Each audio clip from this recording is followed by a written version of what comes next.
Hello folks, and welcome back to the second episode in our solar upgrade for your Casita travel trailer.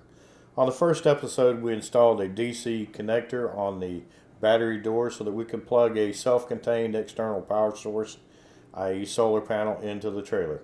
On this episode, we're going to actually mount a solar power controller inside the trailer, hardwire it to the battery, and we're going to set up a connector on the outside of the trailer so that we can put a single solar panel on the outside as a standalone, and then we're also going to mount a permanent solar panel on the trailer so that it's always connected. This is a Renogy controller that we're going to permanently mount inside the trailer. First thing we got to do is bring power over from the battery. We're going to drill a hole in the battery box as you see here. Then we're going to route our cables up through that hole and over to where we're mounting the actual controller. Once our cables are over, this is where we're going to actually mount the controller. We've got to drill a hole to bring our cables through the wall. Once we've got our cables through the wall, we're going to hook them up to our actual controller. The red and black wires on the left are going out to the solar panels.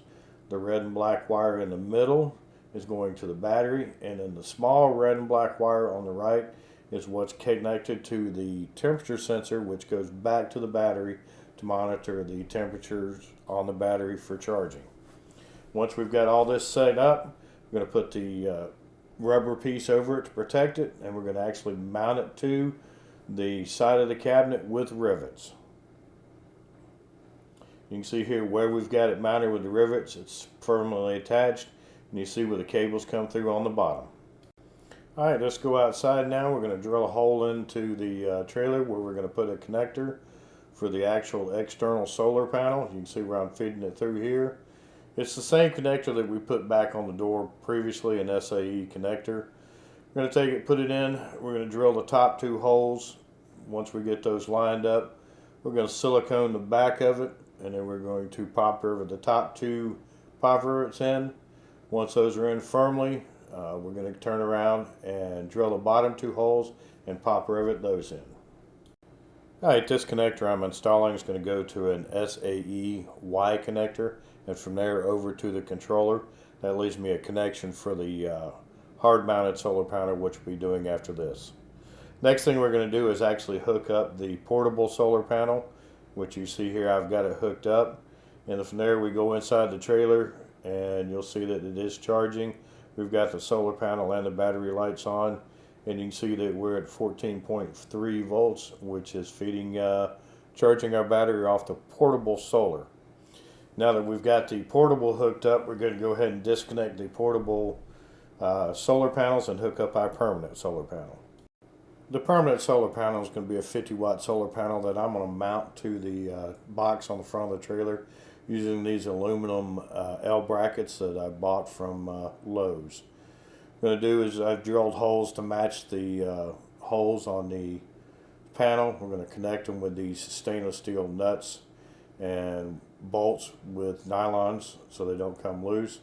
We're going to take another set. We're going to put them at angles here, and we're going to mount that down to the box, and then we'll drill holes through the side right here on the ends and hook the two together. That way it's easy to take the solar panel on and off if I need to, or if I've got to do maintenance or upgrade it.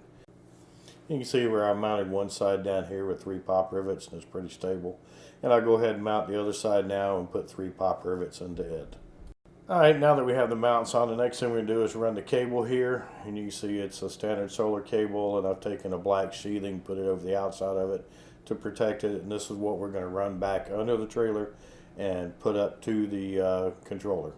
We've installed a cable. You see that we've got it tie wrapped coming down, and then we're going to bring it down the bar that holds the tray up, and then we're going to tie wrap it all the way underneath, all the way back to where we're going to actually come up into the trailer. Once we get back here, we're going to actually drill through the trailer, put it up through there, and once it's up through there, we're going to silicone the inside and the outside so that we've got a good seal, and then we're going to connect the connectors on the inside of the trailer. Now that all our wiring's done, you can see I've mounted the solar panel on the front box, and it's down there solid. You can see all the screws are in and the cabling's out of the way. We're going to go inside now and see what kind of voltage it's putting out. You can see it's a cloudy day, But even with the cloudy day, I'm still putting out about 14.4 volts here. And you can see it is charging the battery, and we are providing current.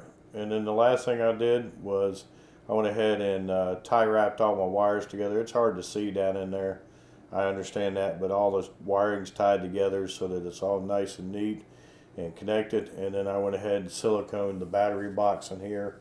And then the last thing I did was tape the actual temperature sensor to the side of the battery so the controller can monitor the battery temperature.